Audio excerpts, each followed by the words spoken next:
Alright, it's time to recap / explain everything that happened in Changli's story quest. Let me just get the down bad glaze out of my system right quick. This character is like the peak of her design. Like every aspect is just like bro, whoever made her design needs to raise, bro. Like bro needs to be the CEO himself. Whoever like made her design deserves max dick suck. Okay, alright, I'm done. I think let's start. So we pull up to Hongjin Mount Firmament and listen to a legend of Mount Firmament being told by an elder about a woodcutter that ran into a hermit guru playing Wei Ji and got lost in time watching the game. Suddenly, the woodcutter realized he's been up on his mountain for hours watching and he doesn't want to annoy the guru by staying here, so he plans to leave. But then when he looked back at where the guru was sitting, there were only bones. So bro got scared and ran down the mountain, and when he reached the mountain's base, all he saw was a bustling town instead of the quaint village that he remembered. And where his house once were, like it's just an empty wasteland. And then he rushed down to ask someone what is the date and time, and as soon as he heard how much time had passed, he just fell down to his knees. Like so much time passed that his loved ones were just gone. There was no one left that remembered him. People listening are skeptical of this story because they live on Mount Firmament, so they kind of know the time mechanics and how it works. Usually if something like that happened, the person would like probably die immediately from the amount of lifespan that was consumed based on the years that they were gone. But the storyteller says that it is based on real events and the truth is stranger than fiction. And then he shares another legend of Mount Firmament, that deep within these sacred peaks lies the secret of immortality. It all starts with that game of Weiqi, one that the woodcutter stumbled upon. Too bad those secrets have been long forgotten. Gather around now, people. You're in for the story of a lifetime.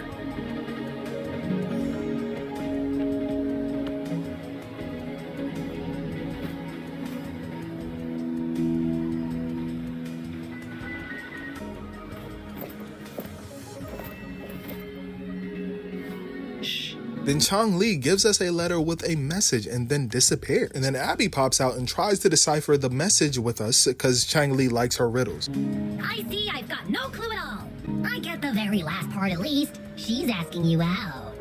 Well, that's a fancy way to write stuff. And basically the message is, meet me here at this spot. But we gotta figure out where exactly the spot is. So we go around and ask some people. We run into a fat fuck spewing nonsense about Changli being a manipulator, saying that she even manipulated the VIP guest of Jinzhou, which is us. Like, the boy, slow down with that bullshit propaganda. Like, the fuck? And then we ask somebody else, a woman from the Pioneer Association, and it's like the complete opposite. It's just straight glaze. As Master Xuan Miao's disciple, she excels in the arts of politics and diplomacy. Her travels have taken her across the 4 seas, and as Secretary General, she has commanded respect from all who cross her path. And she came all the way to Jinzhou to help out Magistrate Jinji for the sake of peace in Huanglong. She's been working tirelessly behind the scenes since then, fully dedicated to her task. How could anyone not revere such a selfless act? I could have sworn I just saw her. Where did she go? I wish I could take one more look. And then we talk with Jin Yi and ask her about the message since she seems close with Changli, so it should be okay. And Jin Yi says that she believes we should get involved personally with Changli to understand her intention. And then we end up figuring out the place that Changli wants to meet us, and then my goat Abby says, "Hey, I'm a little eepy," and goes back to sleep for the rest of the quest. Like, truly a great companion moment. Like, bro knows that we are basically about to go on a date with Changli and just lets us be. Like, he just goes to sleep. Truly a Paimon can ever moment. Anyways, we make it to the spot and see a Wei Ji board and are greeted by Changli. She thanks us for accepting her invitation, and we mentioned that she seems to love riddles, so she was probably the one that gave us all of those token items back in Act 1, and because like that seems more her style than Jin Shi, and she apologizes and says, yeah, it wasn't her intention to inconvenience us. Back then, Jinzhou was dealing with, many different threats, and she regrets the lack of hospitality, but it's okay. We understand. This time, I just wanted to see you.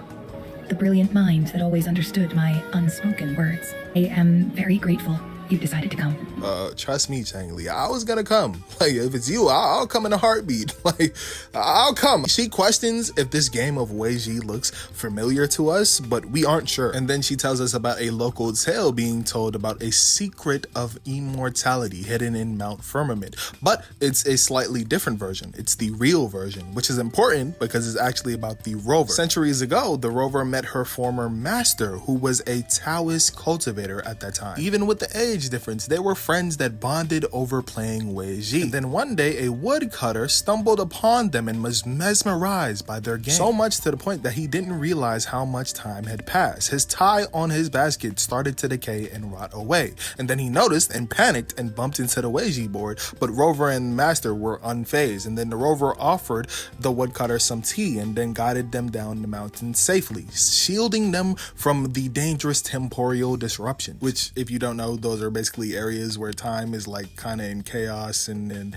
kind of like the first time that we came to Mount Firmament, it's like different. You go in there and then, oh, you spent an hour in there, but really and truly you spent a week outside. After that, the visitor disappeared, and years later the master became the legendary hermit guru, and in his final years he returned to Mount Firmament and continued to play the unfinished Weiji game with the Rover. And the people believe that the Rover shared their secret of immortality through cleverly placed Weiji pieces as a final gift, which is very interesting. I wonder if it's like the Rover isn't immortal per se, they're just manipulating time to stay their age, and or like they just keep resetting so it seems like they're immortal, but we don't actually know yet. Changli explains that the game is still unfinished and is missing the last 20 moves, and the tale was twisted over time, swaying away from the truth infused with fantasy. So the other tales of Mount Firmament may hold some truth as well, just infused with fiction. The tale was real, and within this game of Weiji holds a cryptic message, and the game's record could solve the crisis of time. From what they know, only the Sentinel can control time. So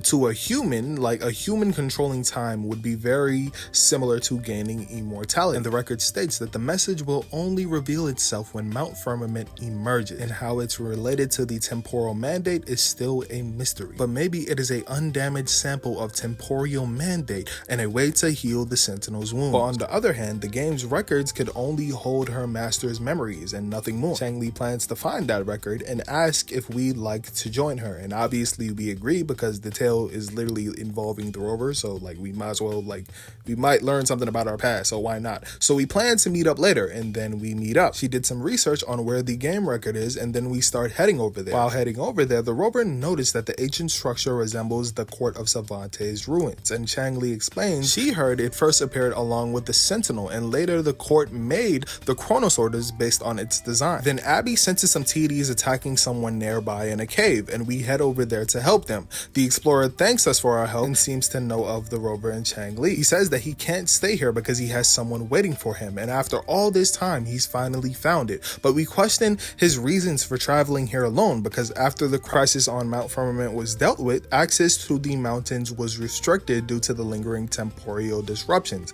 and people could only go up there accompanied by Midnight Rangers. He explains that he heard about the legend of immortality and came up here to find its secret, and then he passes out, but it seems like he's hiding something. So we plan to pick him up and bring him back to Hongjin to get some medical assistance, and after we'll question him. But he seems to be a part of the Pioneer Association, so we ask around and run into the Pioneer Association woman that was glazing Changli earlier. She seems to know him, so we explain what happened, and she says that he is a part of the Pioneer Association and came to Hongjin with his girlfriend, and then points at the inn where they were staying and says that his girlfriend had been looking for him and seemed worried. He says that he doesn't want to go to the hospital, he just wants to see his girlfriend, and then we find her and then they reunite, and she seems to be sick, and he tells her that he finally found a way to slow down her illness and they could finally be together forever, and she questions if he's talking about the legend, and then he passes out again. So we take him to the doctor and then speak with his girlfriend and tell her about what happened. She questions him, saying that he only spent a day on the mountain because she actually was waiting a whole week. It isn't unusual for him to go on long trips, but this time felt longer than usual. She was just about to ask the Rangers for help. And then we questioned his obsession with the mountains, and she basically said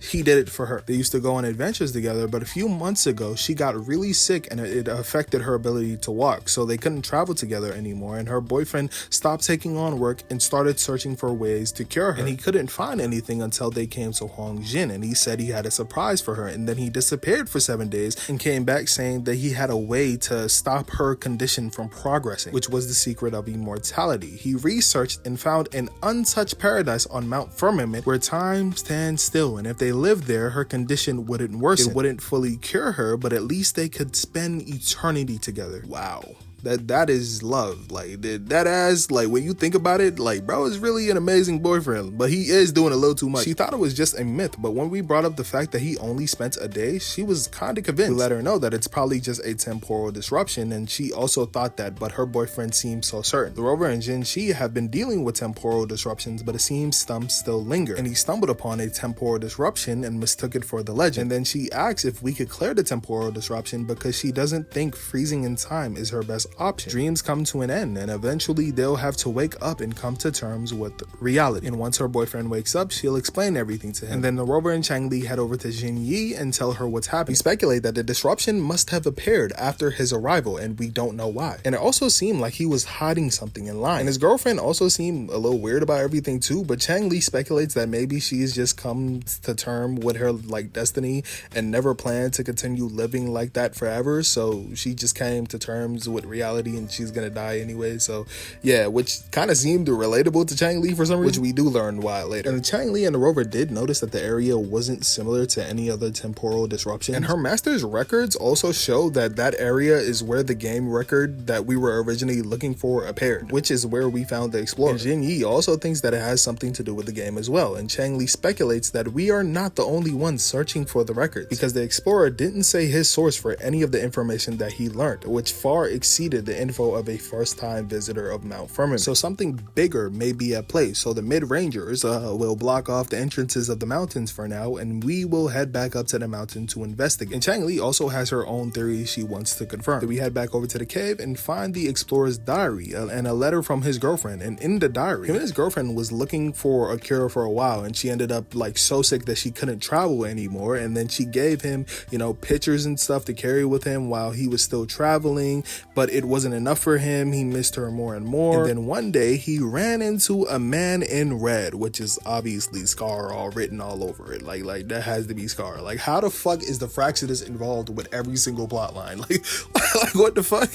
He told him a weird story that seemed intentional. That is literally Scar. That is such a Scar fucking moment. Like and as like the story was like intentional, as if he knew that he was seeking a cure for his girlfriend and claimed to have a way to save her, but it was only like a half truth, and he insisted that the explorer help Scar with something first before he shared more detail. And then later on in the diary, he discovered that the man in red was actually a part of a dangerous organization that he shouldn't mess with, literally the Fractionist. But the info that Scar told him was beyond anything that he could have imagined. The truth behind the tale, the Sentinel's power to manipulate time, and the secret realm on Mount Firmament, and like if it's real, he could heal his girlfriend. So the Fractionist used him being an adventurer to find a hidden item on the mountain and promised that the object had the key to curing his girlfriend. And they were kind of obsessed with it, but he didn't care as long as he could save her life. He a little stupid, but like he a good boyfriend, bro. He's a good boyfriend. And then we move on to the message that she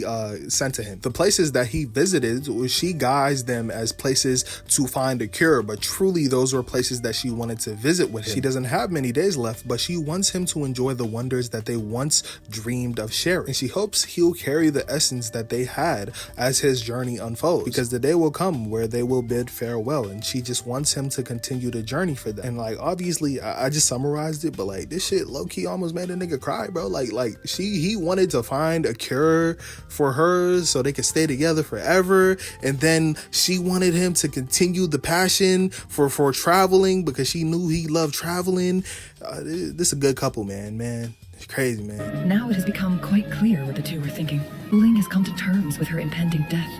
She doesn't buy into the legends of immortality. Instead, she simply wants to make the most of the time she has left and fulfill her and Wuli's dreams together. If Wuli wants to reach that so-called paradise, he'll be trapped inside forever. It also means he'll have to give up his entire future as an explorer. That is not what she wants for him. Her ultimate desire is for her lover to embrace her inevitable passing, to realize the joint aspirations they hold in her place. She hasn't given up, but rather clings to hope for their future, even if she won't be there to see it unfold. Let's stay focused on the issue. While the diary is cryptic, it still exposes the true intentions of whoever misled Wuli. It's no coincidence.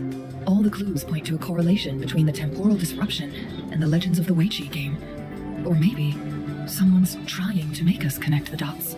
I guess our old friends have still not given up. And then we head over and find and fix the broken Weiji board. And we see some illusions of our past self with Changli's master. This is my master's voice. The voice of the other person seems deliberately erased. A new city is about to be established.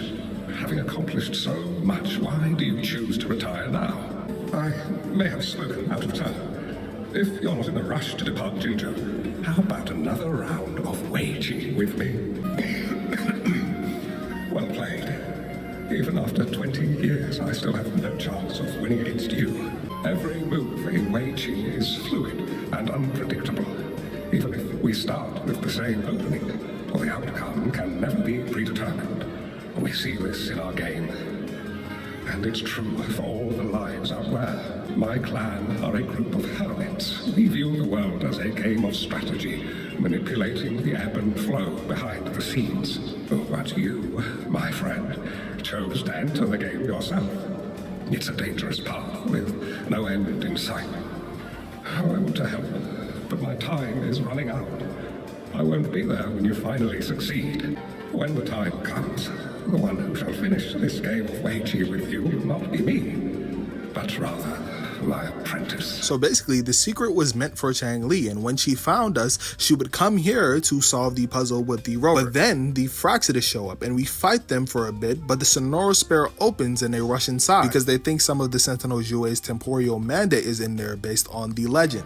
Do you really want to chase after this legend when you don't even know if it's real? So what?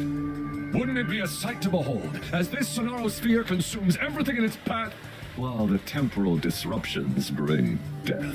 So this was all a setup to get the rover to open up this sonorosphere, and we head inside and figure out the truth. Inside of the sonorosphere, we see a little kid version of Changli fighting off some TDs with her flame forte. And if you notice, she doesn't seem to just be an illusion. Like, they have an actual model for her. So it seems like this sonorosphere is based on both the memories of the rover and Changli. Like, they actually have interacted before when she was a child, but the rover forgot. But that's just how I interpret it. We learned that she was alone in this village and no one is there but her and the TD. Because when she's here, no one will be afraid of her and her flame abilities, and she won't hurt anyone. And the rover themselves question what's happening with the sonoros bit. Mirages in the sonorosphere shouldn't be able to hold a conversation like this. Are these phantoms pulled from Changli's memory? Generated by the retroactive effect? Which is why I said that I believe that this might actually be something that actually happened. We tell her that we're lost, and she says she'll lead us to another village. And along the way, we fight some TDs, protect her, and learn about Changli's past. The village I lived in got destroyed by those scary monsters. They hid me in a safe basement, while everyone else died or ran away. No one except me made it out alive. When I came out, no one was there anymore. I'm a resonator too, you know. My forte is a powerful one. I control fire. Nothing's brighter and warmer than fire. It can burn away the cold and drive away monsters. That's because I don't know how to properly control it yet. The resonator who taught me about my forte said, if I don't use it properly, I'll die young. But if I don't use my forte, I'd get eaten by the tacit discords or killed by the bad people. What's the point of living a longer life if I can't even survive? I want to live. I want to become a strong grown-up. I want to have good control of my power and protect the people who protected me in the past. And then I'll make a peaceful and prosperous world for everyone. But I've still got lots to learn. So I'll need to find someone really strong and learn from them. I want to become as strong as you are. And then we see an illusion of a grown Changli and switch to her POV. These are my memories, recreated inside this sonorosphere. As I stepped inside, both the rover and the Fractsidus vanished into thin air. The frequencies are constantly changing, and the flow of time is chaotic, just like it had been on Mount Firmament. The sonorosphere affected by temporal disruption. Once someone enters, there's a risk of being stuck inside forever. And if my master had planned all this, did he do this to mislead? To separate? Or perhaps I should be careful. Whatever the case, I must find Rover first. And then we see the first time she met with her master and the end of their time together. And I think this part is pretty straightforward and one of the best parts, so I'll just let the lines play for themselves. I've heard Master Xuanmiao is a wise hermit guru who helps people. Can you maybe take me as your apprentice? I've been searching for you for so long. Please, will you consider it? I want to live. Learn to control my power power and become stronger. Or I won't see a peaceful and prosperous world. Do you know what defines a peaceful and prosperous world? I think it means people can take care of themselves and have a place to call home. I'm a resonator too. I have a strong forte. Look! Flame manipulation. Such a fearful power. If not used wisely, I can teach you how to control your power. But in this world of ups and downs, relying solely on brute force will not get you far. If you long for a peaceful and prosperous world, you must utilize your own intellect to choose, strategize, and shape the future you desire. You bear the powers of flame manipulation, a phoenix born from fire, one that shall bring peace to this world. From this day on, your name will be Changli. My time in this world is up, my child. I have my own destination to head to. I can only accompany you so far on this journey. Are you going to a dangerous place alone? Why can't I go with you? Oh, it's not your turn to go there yet, Changli. You are a very gifted child, and you will surely achieve greatness one day. But the price you pay for forcefully employing your forte can never be erased. Your lifespan is doomed to be much shorter than that of ordinary people. Yes, I understand. Remember what I have taught you. Ponder carefully, plan meticulously, and shield yourself wisely. For when you have grown into the person you aspire to become, your impact on this world shall be great. Changli will remember your teachings by heart, Master. But Master, this person you want me to find, how should I find them? When the time comes, you will know, and you'll have my aid. You need only use your wisdom to offer that person some necessary guidance. She is the only one who can truly change this world. You must find and help her this way. The world of prosperity you seek will soon be within reach. I believe I've found that person, Master.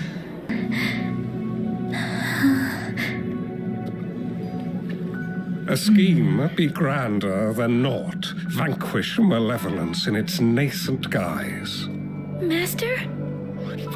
Changli, you have done well.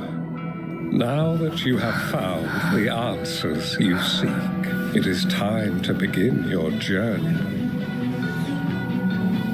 From this moment on, the choices you make and the plans you lay out, they will all lead to that future.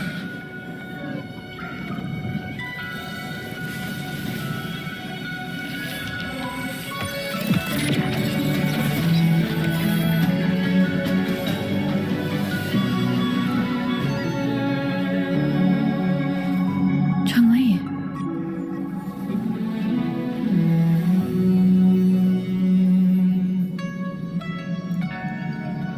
Sorry I kept you waiting.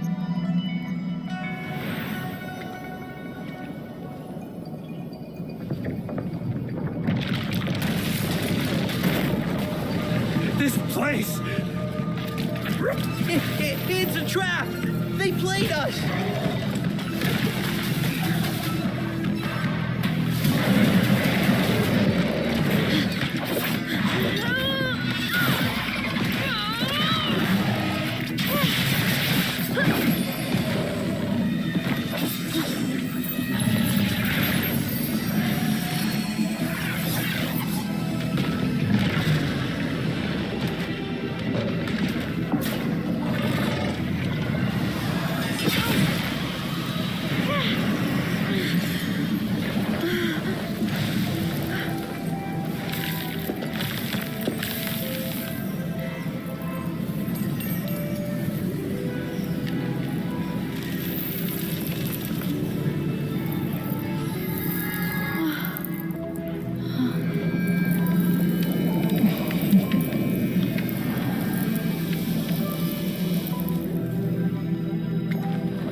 This game is almost over.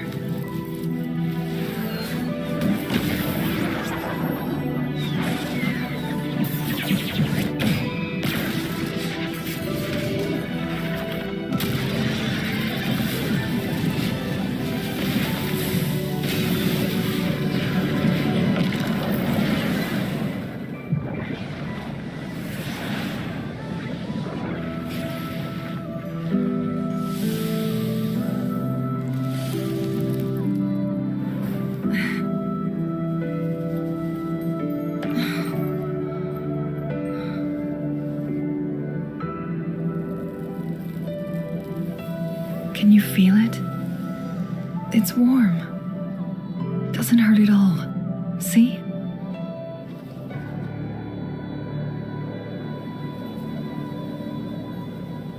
Then we meet back up with everyone, and Jin Yi questions if we found what we were looking for, which yes we did. And she also let us know that the Fractitus were detained by the Midnight Rangers and the effects of the temporal disruption have vanished. And we tell her everything that happened. It was a temporal disruption hidden in a sonoros, and the solution was to burn down the entire sonorosphere, which is what happened in the Changli cutscene. And Jin Yi was worried about Changli, but she says that she knows her limits. And the couple informs us that they're okay, and it's been 5 days since we went into the sonoros. And the explorer apologizes about the Fractitus attack, but we understand and don't blame him for it. The Fractitus clearly had their eyes on the secret for a long time, planning to jump us, so it's not his fault. And then his girlfriend thanks us, saying that it's thanks to us that she was able to witness this breathtaking sight, and thanks to our help, their journey no longer has any regrets. And she told him about the truth just being a temporal disruption, and he realized in the end that he lost sight of why he even started this journey. But they'll just call it another adventure coming to an end. They've talked about it, and from now on he'll take her to many more places together until her time comes. I know you have already looked past death,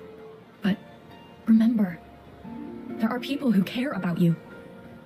They want you to live on and be happy. Yes, I understand. Sometimes I wish we could stay together a little longer, if only for a while. Of course, Wuthering.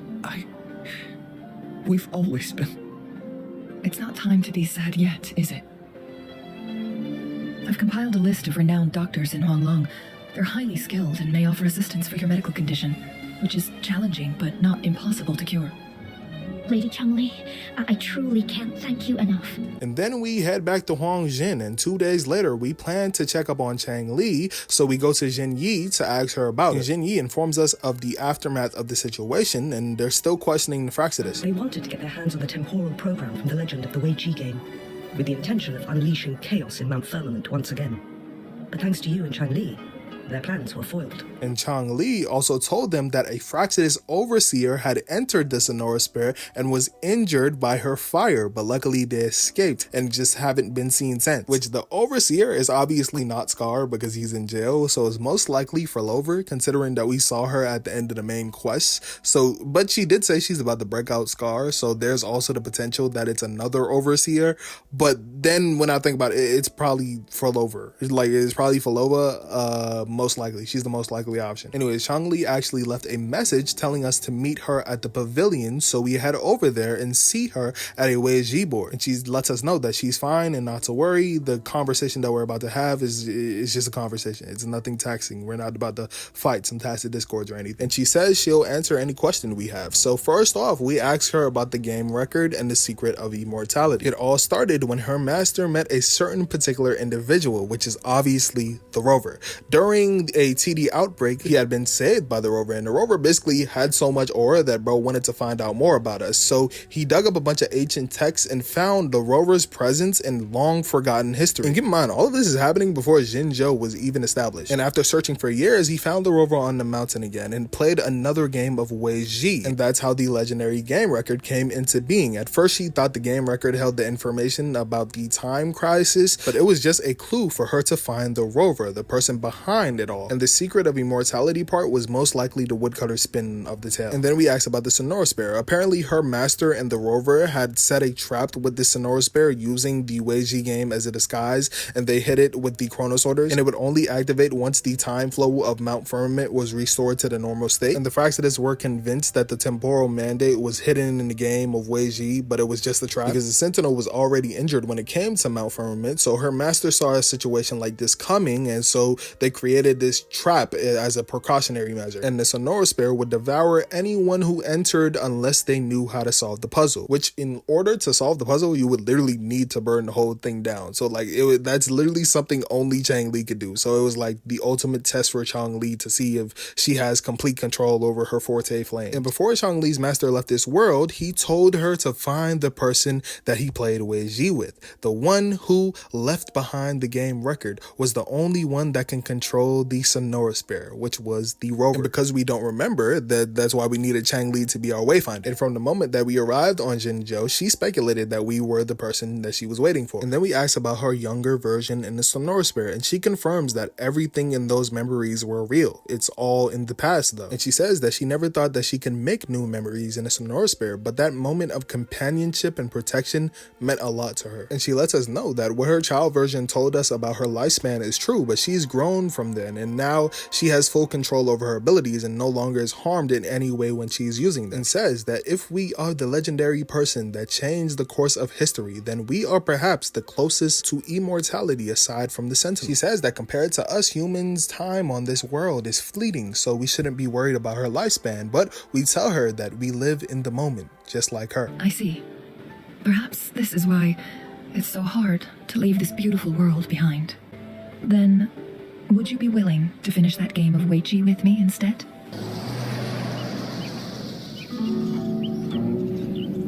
The young orphan girl carried on. Everywhere she looked, tragedies rampant. As lament engulfed the globe, a world torn by monsters, filled with homeless souls. With her own blood as fire, she drove away the cold. And her master said, "In this tumultuous world, lives are fragile as mayflies." She couldn't exhaust herself to save those before her. But she must endure to ignite a brighter tomorrow.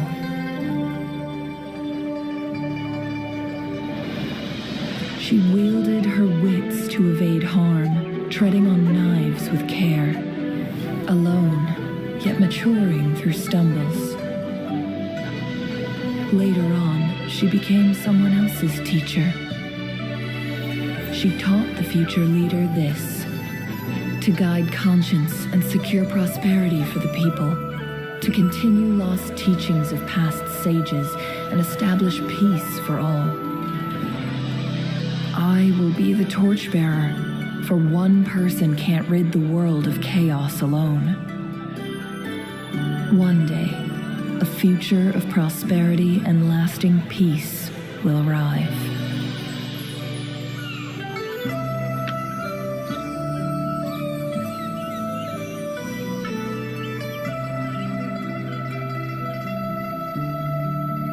That is it. That is the end of Changli's story quest. It's a pretty good story quest. It's a pretty solid story quest. We learned a little bit about the rover, even if it isn't that significant.